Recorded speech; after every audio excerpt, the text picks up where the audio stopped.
Hello friends, সবাই কেমন আছো? তোমরা কেমন আছো জানানোর জন্য কমেন্ট বক্স আছে, কমেন্ট বক্সে গিয়ে নিশ্চয়ই জানিও যে তোমরা কেমন আছো। আমি আজ বানাবো মাটন আমি বাজার থেকে নিয়ে এসেছি।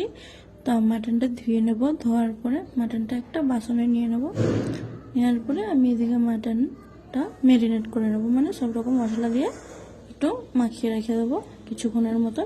তো আমি এখানে নিয়ে নিয়েছি হলুদ গুঁড়ো, লঙ্কা গুঁড়ো, ধনে গুঁড়ো, কাশ্মীরি লাল মির্চ পাউডার, একটু গরম মশলা আর একটু চিকেন মশলা দিয়ে আমি তাতে দিয়ে দেবো লেবু।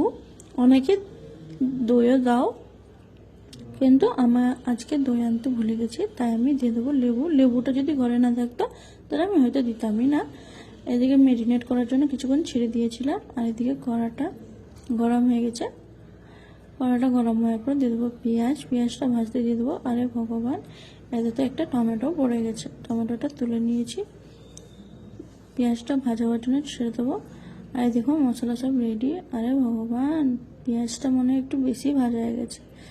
আর এতে দিয়ে দেবো একটা রসুন, খেতে খুব ভালো লাগে গোটা রসুন দিলে। আর ওতে দিয়ে দেবো আদা রসুন পেস্ট। আর এদিকে সব রকম মশলা, মানে মশলাটা ম্যারিনেট করার সময় দিয়েছি, তোমরা ভাবছো তাহলে হয়তো কম পড়ে যাবে, তাই আমি একটু একটু করে সব